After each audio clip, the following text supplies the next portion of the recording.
The great YouTuber war of 2025. Let's go ahead and talk about it.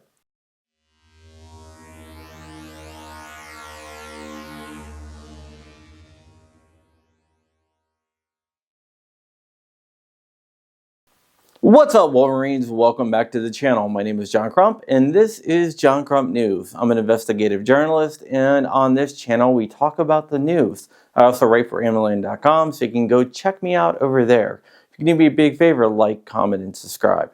With all that out of the way, let's go ahead and talk about the topic for today. This is attorneys on retainer versus USCCA, which brought in a lot of influencers into the fight. The attorneys on retainer is a new company that's been around for just over a year, I believe, and they are trying to go after the same market as USCCA. The USCCA is the older of the two companies, and they offer self-defense insurance. There's been a lot of negative stuff said about both. I want to get into the negative stuff and tell you what I think. Let's go ahead and talk about where this all started. Attorneys on retainer started attacking USCCA because USCCA dropped one of their clients. One of their clients is named Kayla Giles. Kayla Giles was a member of USCCA, and she shot and killed her estranged husband. She claimed that it was self-defense. Now, if you look over the evidence, it might not be as clear-cut self-defense as some would like you to believe. She purchased a gun illegally over state lines. She tried to get a gun from her friend to kill her husband, and she hid evidence on her computer. Now, does this make her guilty? Maybe in the eyes of the courts it does, but at the time when she was dropped from USCCA, she was not found guilty in a court of law. In the United States, we have a presumption of innocence, and she did not get that presumption of innocence before USCCA dropped her. I would much rather see USCCA go and fight for her and lose in court than drop her and decide not to defend her, because she was paying for that insurance. There was also a case of Alan Colie. Alan Colie is a local guy to me. He shot a guy that was harassing him at a food court at Dallastown Center Mall, and he was a USCCA customer. In fact, the first person he called was USCCA. I'm not really sure what happened because there's some conflicting information there, but Alan Colie was not represented by USCCA. He got a public defender, and he was found as acting in self-defense. USCCA says they never dropped him. AOR argues the alternative, that he was dropped.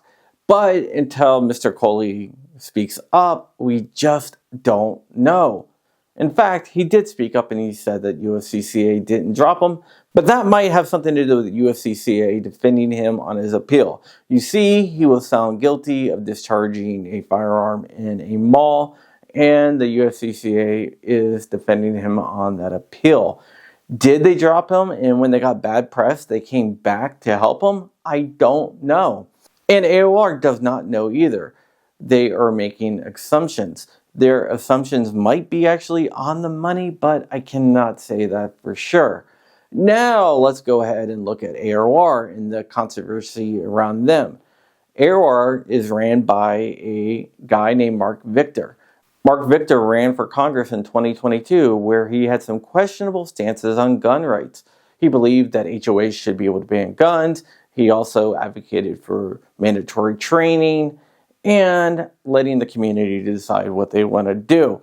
He also took a lot of donations from Act Blue and liberal causes. Some of the same donations that he took were from groups that gave money to David Hogg and Harry Sisson. So a lot of people are saying that he is a grifter and not a true gun guy, and he believes in gun control. Now, did he believe in gun control? He can say that he didn't, but if you look at the record, he absolutely advocated for gun control. Whether he changed his mind on that or not, that is up for you to decide. People can change, and whether he changed his views or not, I don't know. But for me, I'm not going to go with USCCA or attorneys on retainer, and I will never take either one as a sponsorship because I'm making this video right now. And if I made this video right now and I took either one as a sponsorship, it would be disingenuous on my part.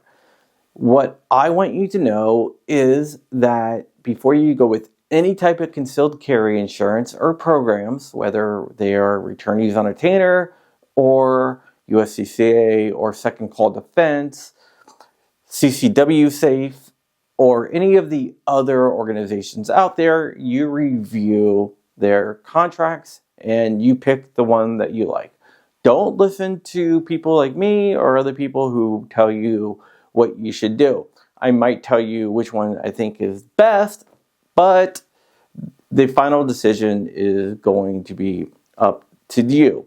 What we have seen with the influencer war here is something that I hoped I wouldn't see, but apparently I have been seeing it a lot. There's been a lot of ad hominem attacks and a lot of personal attacks, and that isn't what we should be as a community. We need to stick together. We might have different sponsors and we might support different companies, but attacking each other personally is never a solution. I would love to sit down with the people involved and just break it all down, but I doubt that that is going to happen. What I am going to do is I'm going to link several different videos from both sides so you can watch everything and you can decide what you think is best for you and your family, and you can decide who to trust and who not to trust. I'm not here to tell you who to trust, who not to trust, because I'm friends with people on both sides of the argument. And I would rather take the high ground and leave it up to you to decide. Because in the end, you are the ones that are going to make the decision, and you have to make the decision that you are comfortable with and you are comfortable with for your family. With that, I hope I don't have to make another video on this, but I will link other videos down below in the description. So stay ever vigilant, stay ever free, keep in the fight. I'm out of here, Wolverines and MFers.